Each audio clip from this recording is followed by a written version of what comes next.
Hello and welcome to Norwood News. Today is Friday, October 18th, and I'm your host, Krista McDonald. Thursday night was the conclusion of special town meeting that began last week. The body settled all 15 articles on the warrant and made some key decisions. Town Manager Tony Mazzucco is down at the auditorium with the recap. Night 2 of special town meeting wrapped up with some vigorous debate on a lot of items. The town passed a couple of important items, including the first part of a feasibility study to go through the state's Mass School Building Authority process for a new middle school. So the town appropriated $1.5 million of borrowing to begin the process of constructing a new middle school at the current Coakley Middle School facility. The town also approved some borrowing to be paid for by the town of Sharon to improve our water network so that Sharon can have an emergency connection to our water network. So we're getting about $1.5 million of infrastructure work paid for by the town of Sharon, and we would also be able to make some money in the event that Sharon had to use the connection, which is a great benefit to the water users and the community at large in Norwood. We also approved a number of other items, changes to the town meeting rules that should speed town meeting up in the future, and also codifying some existing town meeting practices. Most importantly, perhaps, is the town also took possession by donation of a 13-acre parcel known as the East Walpole Cemetery right in the edge of town. So that's 13 acres of open space that will permanently be preserved for the town. It also counts towards our affordable housing exempt property requirement. It will also help us make sure we're able to maintain and restore the historic cemetery, just as we have with our other historic cemetery, the Old Parish Cemetery. We took care of a couple of business items, including moving some money around to fund a couple of projects from previous years. All in all, it was a great night for special town meeting. We finished just a little over 10:30, and we're looking forward to the spring. Last weekend, the Rec Department expanded their very popular Trunk or Treat event into a full weekend of fall and Halloween activities. 6 events were hosted and successfully run, starting with the Sock Hop Thursday night. Kids aged 3 to 6 were invited to take place in the Sock Hop, which took place in the Civic Gym. Friday night, middle school students gathered in the glowing Civic Gym for the Halloween Spooktacular. Saturday was a busy day of events, starting with the 7th annual Trunk or Treat. So hey, this is Aubrey from Impact Norwood, and we're here at Trunk or Treat. We went with a Candyland theme because there's candy everywhere. It's a candy land. We had a lot of fun making it, and we're having a great day, and the rain held off. And so 2 of our great youth ambassadors, part of the Impact Norwood Youth Ambassador Program, Delilah and Dyra, came down to help out today. So huge thanks to them. All right, yeah, so we're doing the Mario Trunk. Picked it because, it's a game we all played as a kid, and just thought the colors would look real cool, Got all the little blocks and the stars and the coins and whatnot. And yeah, I thought it'd be a good costume. Hi guys, Katie Seastead here at Trunk or Treat. We are just wrapping up our event.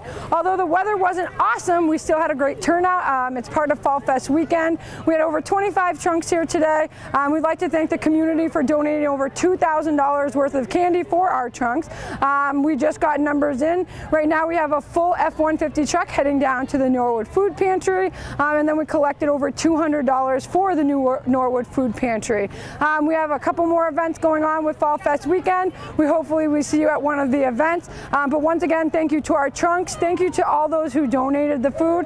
We really appreciate you, Norwood. We'll see you at the next event. Have a great Halloween and have a great day.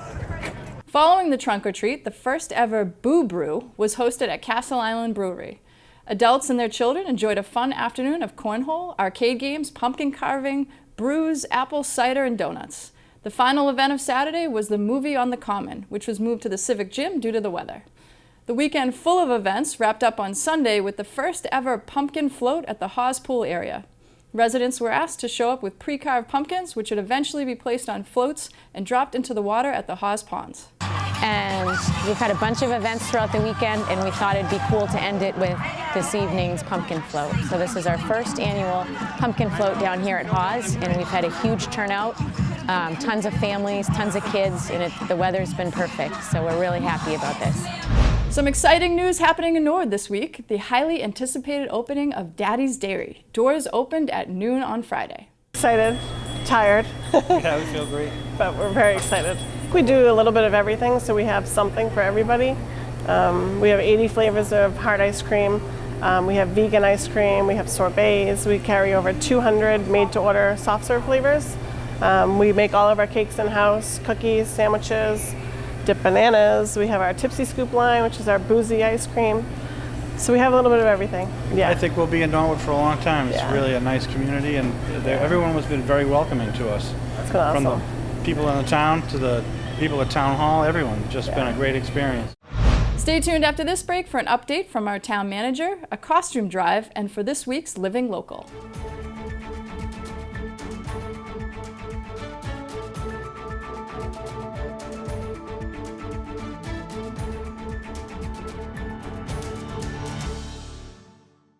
Hi, I'm Chief Bill Brooks of the Norwood Police Department. The men and women of the Norwood PD are committed to protecting you and to providing you with top quality service. We're busy. Norwood is a nice town, but in any given 24-hour cycle, we handle anywhere from 65 to 90 radio calls and officer-initiated events. We patrol the town's 10 square miles, including over 100 miles of roadways. Our traffic enforcement focuses on places where crashes have occurred, neighborhoods where residents have reported chronic violations, and offenses that impact crashes like speed, texting, running stop signs and red lights, and failing to yield to pedestrians. When we're not tied up on calls, we work hard to build relationships with members of the community. So you'll see our officers out walking footbeats, checking in with merchants, and stopping at sporting events to chat with kids. We believe that every resident should know, or at least feel like they know, a member of our department. So if you see us, stop and say hello. We'd love to chat with you. On behalf of the men and women of the Norwood Police Department, it's our pleasure to serve you. Welcome back. Fall is underway in Norwood, and there have been a lot of events happening around town and plenty more to come in the upcoming weeks. Let's get an October update from Town Manager Tony Mizuko. Hi folks, Tony Mizuko, Town Manager here with a monthly update. Fall is an exciting time in Norwood. We recently held our first Fall Fest weekend, combining some traditional Norwood events such as Trunk or Treat, as well as new events like the Pumpkin Float and Boo Brew. The Rec Department did a great job with this weekend series of events, and we're looking forward to this being a regular occurrence in Norwood in the future. Town meeting kicked off in October with a number of important articles for the community, including a tax increment finance agreement that will see Moderna Therapeutics expand in Norwood, bringing over 200 high-paid jobs to Norwood. The town also acquired close to 20 acres of open space to be permanently preserved as open space, as well as a number of other routine business items. Road work and water lining are continuing throughout the fall, with a completion date of water lining scheduled for November 15th. Combined, the road paving and water lining projects this year are the largest single-year investment in our road infrastructure and water infrastructure in several decades. Kudos to the Department of Public Works for managing these large projects. October 26th will see Dr. Sanity Claus's House of Fun, a new haunted house experience for kids 11 and under at the Morse House in Norwood from 4 to 8. We hope to see you there. Norwood is again participating this year in Wreaths Across of America, which provides wreaths on graves of veterans at Old Parish and Highland cemeteries. Kudos to Veterans Agent Ted Mulvihill and DPW Director Mark Ryan for getting this program up and running. Have a happy fall, everyone. The police department needs your help. With the Halloween trick-or-treating season right around the corner, the police department is currently collecting new or gently used costumes to be donated to children who are less fortunate. For more on the drive, we go to Officer Jeffrey Baguma. All right, I'd just like to ask for everyone's attention. Just in case you did not know, the Norwood Police will be accepting donations of new or slightly used, let me say gently used, Halloween costumes. Now these costumes are donations that will be going towards preschool through 5th grade Norwood students in need. Just like everybody knows, sometimes people go through hard times. You might be receiving a bill, and the last thing you expect is Halloween to come around the corner and somebody's asking you, 2, 3 kids, even one kid, if they can get a Halloween costume. You may have a bill that needs to be paid and so on. So it could be somewhat of an inconvenience. But what you want the most is to not rob the little children of that experience, because everyone remembers going out trick-or-treating and how much fun they had. So we're trying to make sure that we don't rob anyone of having that experience, and everyone gets to enjoy that night. So this program goes as follows. We are collecting Halloween costumes here at the Norwood Police Department, as well as the other site is at the library, the Memorial Library. All you have to do is go there, drop in a Halloween costume. If you're out getting something for your niece, your daughter, your son, if you do have the means, then go and purchase something extra. It's the smallest thing that can make the biggest difference.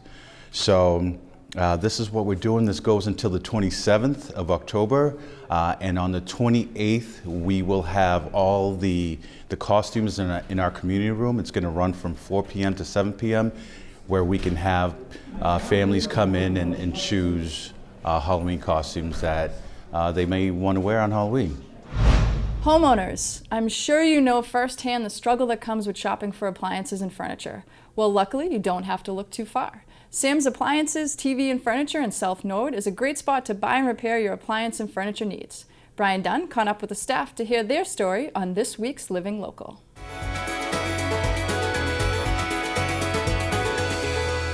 Located at 1232 Washington Street in South Norwood, Sam's Appliances and Furniture is a local appliance and furniture retail and repair store, serving its customers since the early 20th century. Sam's was started in the 1930s by a guy named Sam Hurwitz. My father took it over from Sam in the 1970s, and we're located on 1232 Washington Street in South Norwood. It's been in this location since the early 90s, and it started in the center of town on Cottage Street back in the 1930s. When it comes to buying appliances and furniture, Sam's has what you're looking for, with a wide range of products available. We offer laundry, washers and dryers. We also have kitchen appliances, refrigerators, stoves, dishwashers, microwaves. We also sell furniture. We have mattresses, recliners, sofas, dinette sets, bedroom furniture, headboards, mirrors, dressers, bureaus. A lot of people that come in here are looking to replace either their washing machine or their dryer or some of their kitchen appliances. And we have a full range of washers, dryers, and kitchen appliances, and we have people that'll deliver it and install it, haul away your old stuff. One of the benefits to buying at Sam's is its personal customer care, ensuring that customers that use their services receive a more direct experience than elsewhere. I feel like you get a more personalized service here, whereas if you have an issue, you come and talk directly with somebody working in the office instead of an 800 number. There's always someone here to answer the phone, and we try to get out to help people if there's an issue, as soon as we can. You have a lot of options of where to buy your appliances, but I'm sure that people, if you ask other people in Norwood that have shopped here before, they would say that, we offer a more personalized service. We try to get to people sooner. We do a little bit more, I feel like, than other places would do, as far as hauling away old things. We sell televisions as well, and if an older clientele has an issue using their new television, we can come out and help them with the television and that sort of thing. And Sam's has learned through the years the value the Norwood community brings to their business. Norwood's a pretty loyal community. There's a lot of the people we find that have come in here and bought will continue to come back and support the local business. You can find Sam's online at their website, shopsamsappliance.com, or follow them on Facebook at Sam's Appliances, TV and Furniture. Stay tuned after this break to find out what is happening in your local government.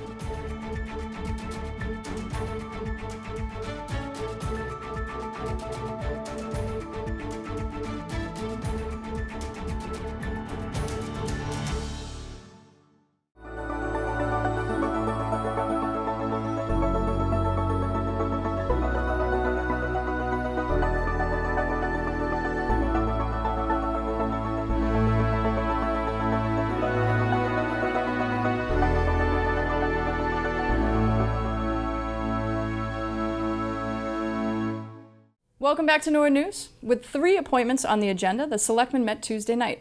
Mark Ryan of the DPW and Travis Farley of the Rec Department provided the Selectmen with their monthly reports. James Collins of the Light Department updated the board on the ongoing 5G cellular safety and aesthetic guidelines. Following the appointments, the board went through a number of new business items. The Selectmen are scheduled to meet again next week. Also on Tuesday night, the Zoning Board met to discuss 2 additions and a fitness facility. The big hearing of the night was for the proposed fitness facility on 153 Moore Street. Earlier this year, the applicant Dan Jones went before the board to propose his facility in the Winsmith Shops, but was turned away. After finding a new location, Jones was back before the board to reapply for his CrossFit training center. After a brief presentation and questions from the board, a 5-0 vote was made to pass the application. The zoning board will meet again on November 5th. Wednesday night, the Conservation Commission met and began their meeting with 2 signing extensions of order of conditions. The first was the Town of Norwood's project on Access Road, and the second was for a project located at 429 Neponset Street. Following the extension signings, the Commission heard a report from the Conservation Agent and the Community Preservation Committee's representatives' report. The Conservation Commission will meet again on November 6th. For complete government coverage, tune into the NCM Government channel or watch it on demand at norwoodcommunitymedia.org. Stay tuned after this break to find out what is happening in your schools.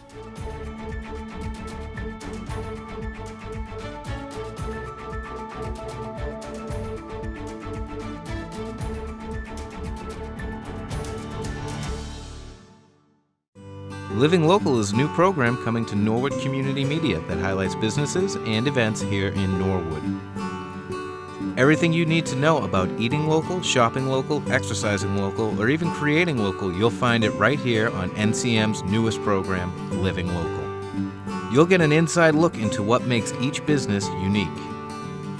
Only on Norwood Community Media, your home for all things Norwood. Welcome back. Now we're going to toss it over to our Norwood Schools reporter to recap everything that has happened this week in the Norwood Public School District. Hi guys, I'm Audrey Scafati, and let's take a look at some activities happening in our Norwood schools this week. Is it a bird? A plane? No, it's Little Mustang's Preschool Superhero Week. Little Mustang's super speech language pathologist, Miss Michelle, zoomed into preschool classes teaching lessons on super feelings. Students learned positive ways to manage their super feelings, such as taking a break in quiet space or using calming breaths.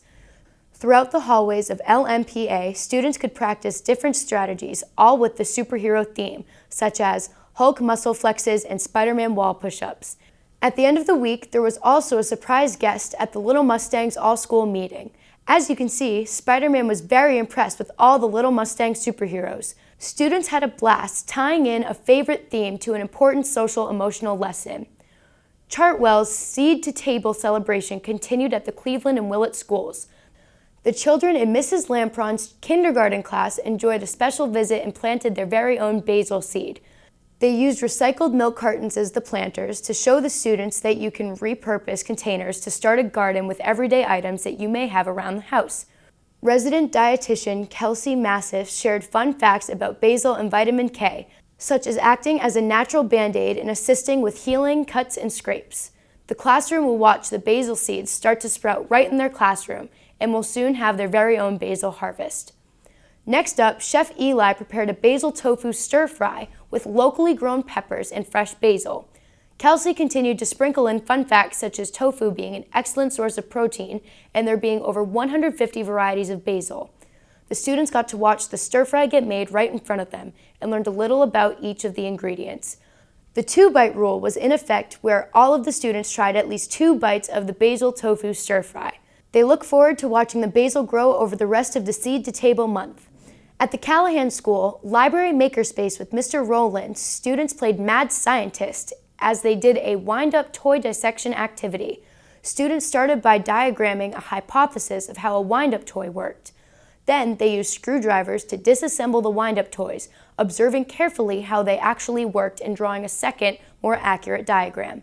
Then they got really Frankenstein and used the parts of some craft supplies to create a whole new wind-up creation. Here are some of the most interesting things the second graders came up with. We made it ourselves. Put some of that tinfoil and some. No, I'm trying. What? This is so cool. It moves with the air. Also at the Callahan, teachers in grades 1 and 2 have created choice boards for homework. This allows students to choose an activity based upon a theme. Mondays are math facts, Tuesdays are technology time, Wednesdays are word work, and Thursdays are for thinking outside the box.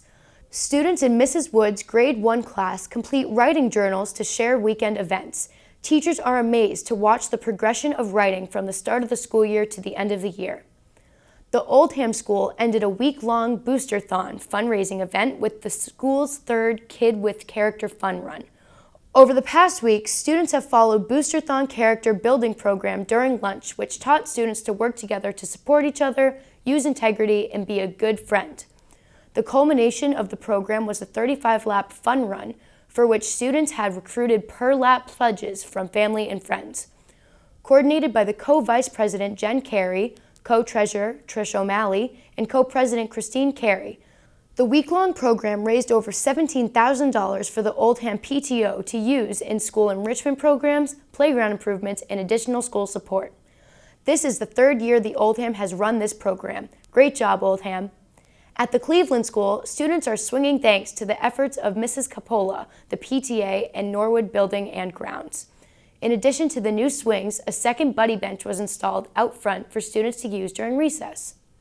The Balch School PTO held a successful fundraiser at McDonald's, thanks to Balch families who showed up and helped support the Balch School.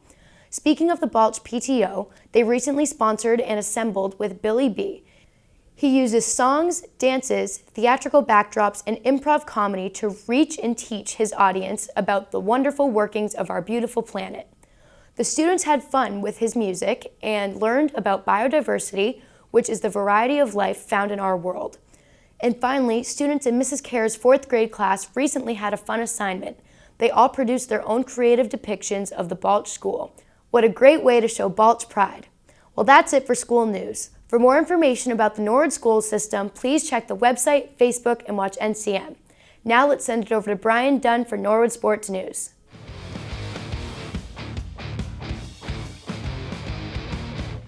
Hello everybody and welcome into the sports update for this week. We're in the home stretch of the fall season when it comes to the tournament picture and rounding out senior season. So let's see where the Mustangs stand in the scoring recap. To say the least, it was a tough week for the Mustangs as most teams took some tough losses throughout the week. We start with the football team who traveled to Holliston, one of the top teams in the Tri-Valley League, who ended up falling to the Panthers 42-7. Golf loses to Medfield 244-264, and both boys and girls soccer drop a game to the Medway Mustangs. Golf, however, bounced back the next day. They get a great win over the Ashland Clockers 240-250, and the boys cross-country team continues what has been a great season and picks up a win against Dedham. The girls cross-country team, however, is defeated by the Marauders. Volleyball lost to Hopkinton in 4 sets, and boys soccer, who also face Hopkinton, loses 2-0. Girls soccer, toward the end of the week, dropped a hard-fought battle to Ursuline 1-0, and Emma Maturo recorded a first-half shutout. And that's going to do it for the recap this week. Just a reminder that football team will finish out the regular season before Thanksgiving at home. First being a game tomorrow at 3 p.m. Please note the change from the kickoff time against the Medfield Warriors.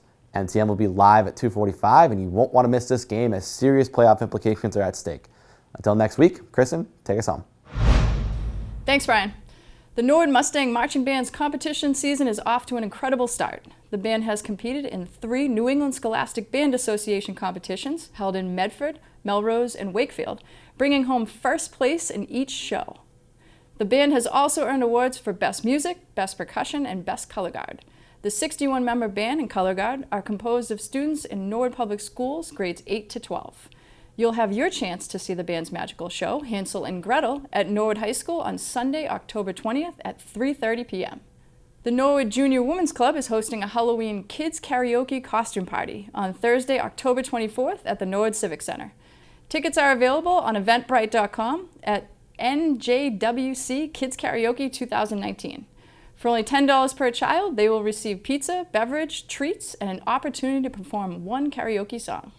If you're a dog lover, like myself, you may want to listen closely to what's next. The Bay State Animal Cooperative is teaming up with Percival Brewing Company for their Dogtoberfest event. Founder Marcia Mata has details on this awesome event. Hello, my name is Marcia Mata. I'm the founder of the Bay State Animal Cooperative. We've all heard of the term Oktoberfest, but why not give Dogtoberfest a shot? On Saturday, October 26th, the Bay State Animal Cooperative will host a Dogtoberfest fundraising event at Percival's Brewing Company. We thank Percival's for sponsoring this event at the brewery. The brewery is open to the public regular hours. However, from 5 to 8 p.m., ticket holders will be treated to a free buffet and raffle tickets. The buffet and food is provided by the local restaurants, and we appreciate their donations immensely. Tickets are $16 and can be found on our website at baystateanimals.org. Be sure to get them now because tickets at the door will be $18. And of course, dogs are welcome. Dog treats and bandanas are free to all dogs. We ask that all dogs are vaccinated and friendly to other dogs. As well, in addition to this wonderful evening event, the Bay State Animal Cooperative will be hosting a 2:30 p.m. yoga class offered at Prosperity Fitness in the same Space Center complex as Percival's. This is a donation-based yoga class, and we thank both the instructor, Sabrina Roy, and the owner, Craig, of Prosperity Fitness for allowing us this opportunity. We hope you can join us for these fantastic events on October 26th. Thank you, and happy Dogtober. Well, that's all for Norwood News. To stay up to date with Norwood Community Media, follow us on Facebook, Twitter, and Instagram. As always, thank you so much for watching. Have a great weekend.